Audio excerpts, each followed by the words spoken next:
Bonjour tout le monde, je vous fais cette vidéo pour vous montrer comment tester votre alternateur sans connaissance électrique ou mécanique. J'ai déjà fait une vidéo et des abonnés à ma chaîne, il m'a posé la question, il voulait savoir s'il faut enlever le plus ou le moins. Donc la réponse elle est claire. Dans ma précédente vidéo, j'ai enlevé le moins parce que c'était facile pour moi de l'enlever. J'ai l'habitude quand j'utilise pas ma voiture. Donc ce que j'ai fait, je débranche le moins. C'était plus facile pour moi tout simplement. Mais on peut débrancher le plus ou le moins, c'est pareil. Donc le but c'est de déconnecter complètement la batterie et voir si l'alternateur prendra en charge l'alimentation de l'électrovanne, de la pompe à haute pression et tout le reste de l'installation électrique. Et l'alternateur, vous savez très bien, son rôle, c'est que lui, il charge la batterie.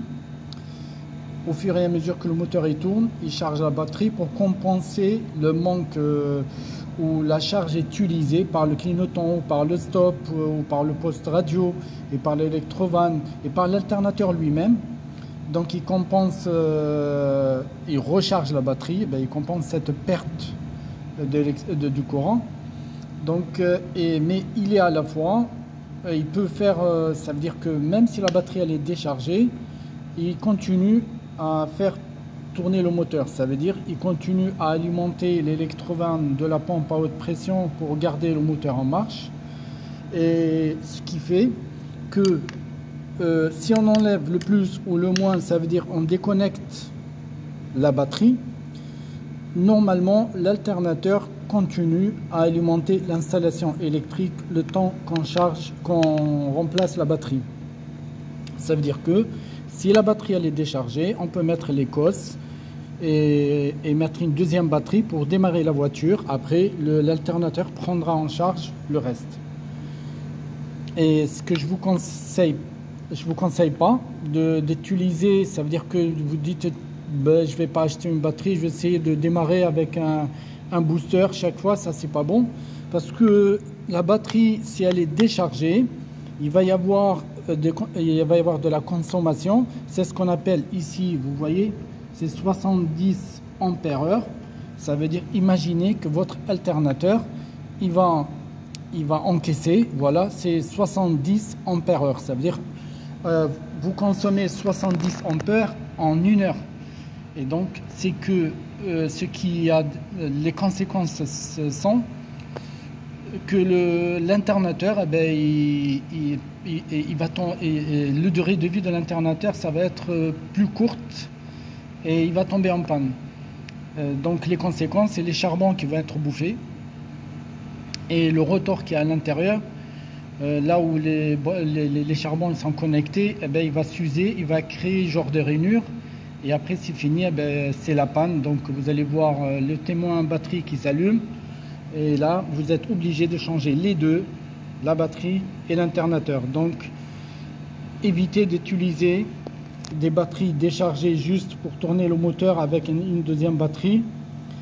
Ça ne sert à rien de faire des économies, ça va vous coûter plus cher après. Voilà un exemple d'alternateur.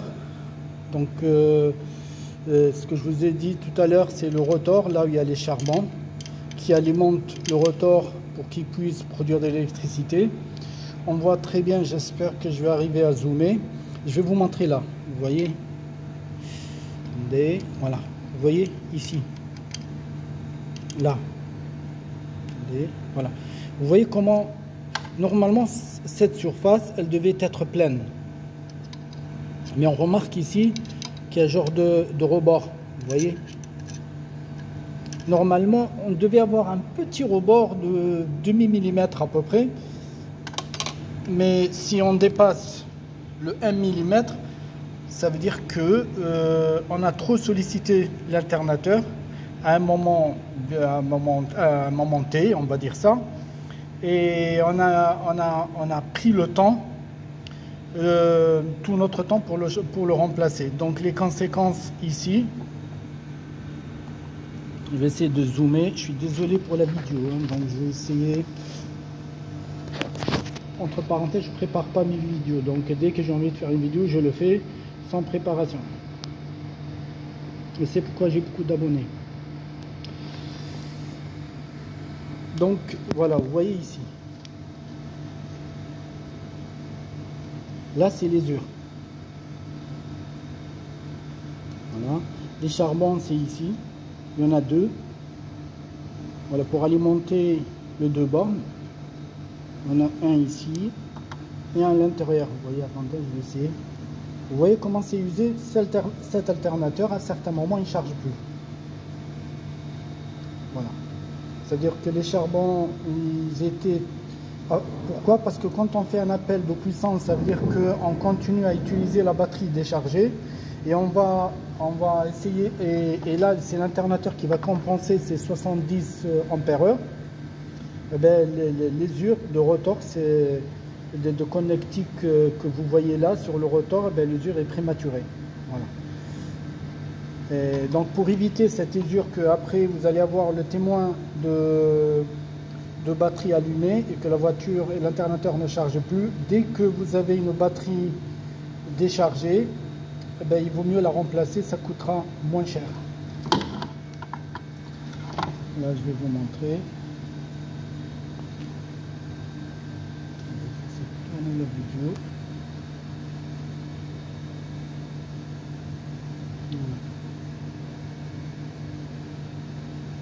Normalement, quand l'alternateur on voit cette usure là, normalement ça peut être en général à cause, comme je l'ai dit tout à l'heure, peut-être je répète un peu, que la batterie elle n'est pas assez puissante et que l'alternateur il n'arrête pas de compenser, où il y a trop d'utilisation de batterie. En exemple, on met un amplificateur très puissant qui consomme énormément d'électricité, ces ampères-heure on le bouffe, c'est 70 ampères-heure, on les bouffe, et pour compenser cette charge, c'est l'alternateur qui rentre en jeu, et les conséquences c'est que le rotor, il va y avoir une usure sur le rotor prématurée et les charbons pareil.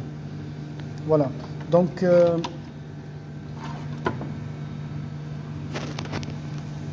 je vais faire un test, je vais démarrer la voiture, donc je vais faire une petite coupure pour démarrer la voiture et pour vous montrer que le fait d'enlever le plus ou le moins, ça ne changera rien. Donc vous pouvez, moi j'ai enlevé un seul, le moins, mais on peut enlever les deux, entre parenthèses. Mais moi, pourquoi j'ai pas enlevé le plus aussi? Parce que si je le laisse quelque part, il peut toucher la masse et ça va me faire un court-circuit. Donc j'ai préféré enlever que le moins par précaution et c'est plus facile pour moi. Donc je vais faire une petite coupure, je vais démarrer la voiture et là vous allez voir, je vais enlever le moins, après je vais enlever le plus et c'est pareil et je vais faire le contraire. Pour vous montrer que pour tester l'alternateur c'est simple, hein, on débranche le moins ou le plus, on débranche les deux, c'est pareil. Et voilà, donc juste le temps de démarrer la voiture. À tout de suite. Donc là, je vais faire un test. J'ai mis le plus là. J'ai mis en courant continu. Tester le voltage, non l'ampérage. L'ampérage, c'est une autre question. Il faut se mettre en série avec le plus ou avec le moins. Là, la batterie, elle nous donne 12 volts. Ça ne veut pas dire qu'elle est chargée.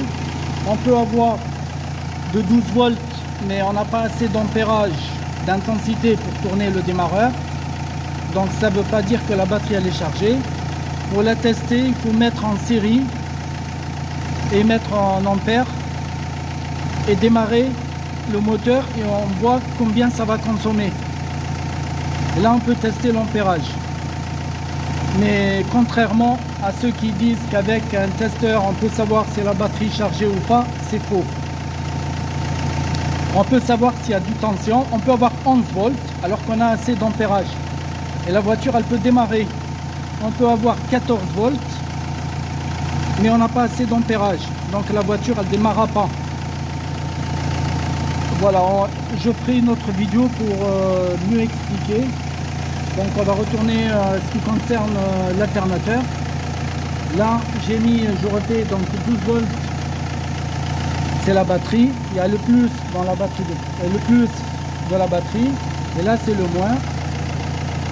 Là on va tester le plus et on n'est pas branché ici. Donc je me mets sur le moins de l'alternateur et là ça nous donne 14 volts. Vous voyez? Donc c'est parfait.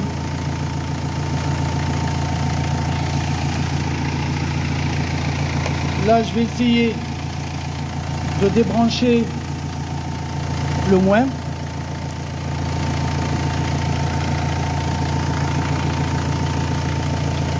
Donc voilà, c'est ici. Voilà, j'ai débranché le moins.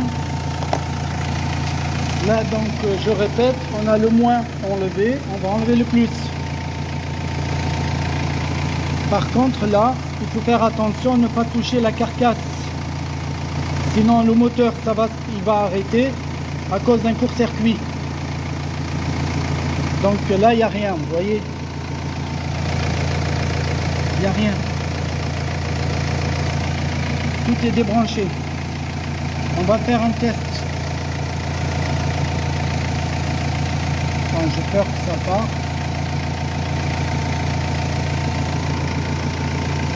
On va toucher la masse.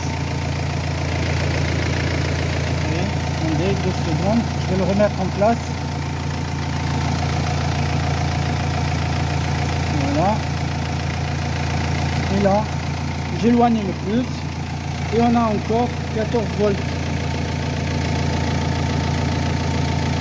Vous voyez? La batterie elle est là-bas, elle est débranchée.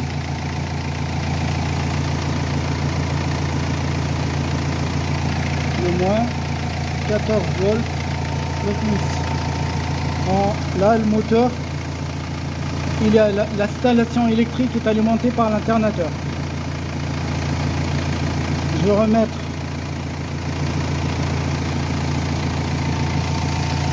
le moins. Vous voyez, donc j'ai enlevé là le plus, c'est pareil, le moteur continue à tourner. Donc enlever le plus ou le moins, ça change rien. Je remets, vous voyez le moteur il a changé. Ben, le bruit a changé. Vous savez pourquoi? Parce que l'alternateur, quand on a mis sur la batterie, il a commencé à charger et le moteur, il a commencé un tout petit peu à freiner le moteur. Ça on parlera plus tard, que peut-être je ferai une vidéo pour ça aussi. Donc enlever le moins, enlever le plus, elle continue à tourner. Pour un alternateur fatigué HS, dès que vous enlevez le moins ou le plus, dès que vous enlevez le moins ou le plus, eh bien, le moteur il coupe, il s'arrête net. Et si vous enlevez comme j'ai fait maintenant, que le moteur continue à tourner, ça veut dire que ce n'est pas un problème d'alternateur. Voilà, donc n'oubliez pas de liker, de vous abonner, de partager la vidéo. Et ben, merci, à la prochaine fois. N'oubliez pas d'activer la cloche. Comme ça, si je mets des nouvelles vidéos, eh bien, vous serez informés. Eh bien, comme ça, je partage avec vous mon expérience. Et merci, à la prochaine vidéo. Au revoir.